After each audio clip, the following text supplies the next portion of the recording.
আজকে আমরা অ্যাওয়ার্ড পেয়েছি সেরা দম্পতি হিসেবে। আপনারা সম্প্রতি দেখতে পারবেন যে মিডিয়াতে আমাদের এই কাপলটা অনেক বেশি ভাইরাল, আমরা অনেক বেশি আলোচনায়, অনেক বেশি আপনারা আমাদের এই কাপলটাকে পছন্দ করেছেন। আমাদের এই দম্পতিকে আপনারা সবসময় সেরা মনে করেন, যার জন্যই আজকে এই সম্মাননা। আজকে আমরা অ্যাওয়ার্ড পেয়েছি সেরা দম্পতি হিসেবে। আর আরেকটি অ্যাওয়ার্ড আছে যেটা হচ্ছে আমার শেষবাজি একটি চলচ্চিত্র রিলিজ হয়েছে সাইমন সাদিকের সাথে। শেষবাজি চলচ্চিত্রের জন্য আমি অ্যাওয়ার্ড পেয়েছি আর সাজিল অ্যাওয়ার্ড পেয়েছে আমাদের সেরা দম্পতি হিসেবে। আচ্ছা, সেরা দম্পতির মানে দুই তিনটা গুণ বলবেন যে কেন সেরা হলেন। মানে এই অ্যাওয়ার্ড কোনো সময় দেওয়া হয়নি মিডিয়াতে,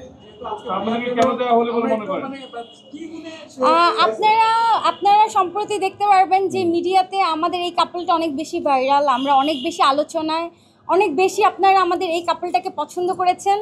আসলে অনেকেই বিয়ে করে গোপন করে, কিন্তু আমি প্রকাশ্যে আপনাদের সবাইকে সাথে নিয়ে আমি বিয়ে করেছি। সো আমাদের এই দম্পতিকে আপনারা সবসময় সেরা মনে করেন, যার জন্যই আজকে এই সম্মাননা। আচ্ছা আপু, আপনি বলেছেন বিয়ে করে অনেকে গোপন করে, বিয়ে করে মিডিয়া অঙ্গনে কেন গোপন করে, আপনার কাছে কি মনে হয়? এটা যার যার ব্যক্তিগত ব্যাপার, এটা আমি তো বলতে পারবো না। হ্যাঁ, কি মনে হয় সেরা কাপল অ্যাওয়ার্ড পাইলেন? কি আসলে সেরা কাপল অ্যাওয়ার্ড তো আমি তো মিডিয়ার সামনে আসতাম না। কি করতে হয় তা না, এটা একটা ন্যাচারাল লাইফ। একটা সুখী পরিবার, আপনার ব্যক্তিগত জীবনে আপনি সুখী আছেন, এটাই হচ্ছে আপনার ক্রেডিট।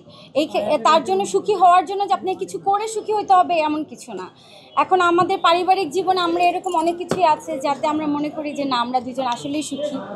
আমি ওকে বুঝি, ও আমাকে বুঝে, আমাদের দুজনের মধ্যে একটা স্যাক্রিফাইস মাইন্ড কাজ করে। কখনো আমাদের ভিতরে কখনো কোনো কিছুতে সন্দেহ কাজ করে না। ও আমাকে ট্রাস্ট করে, আমি ওকে ট্রাস্ট করি। ও আমাকে সবসময় ফ্রিডম দেয়, আমি ওকে ফ্রিডম দেই, এবং আমাদের পারিবারিকভাবে আমরা সব কিছুতেই অনেক হ্যাপি। সো আমার কাছে মনে হয় যে দুজনের মধ্যে বোঝাপড়াটা খুব ইম্পর্টেন্ট।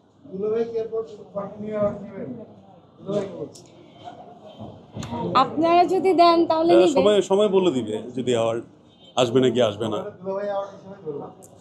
আচ্ছা, আপনাকে করছি যে আপুকে চিত্রনায়িকা এবং খুবই ফেমাস, আপুর এই ফেমটাকে আপনি কিভাবে উপভোগ করেন?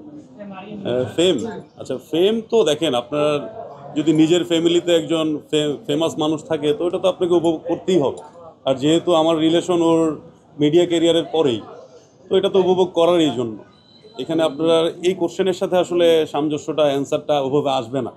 ফেম, সে আগের থেকেই চিত্রনায়িকা ছিল, তারপরে আমার ওয়াইফ, তো চিত্রনায়িকা হিসেবে এখনও আছে, তো এটা উপভোগেরই বিষয়। Thank you so much. Thank you. সবাই দোয়া করবেন আমাদের জন্য।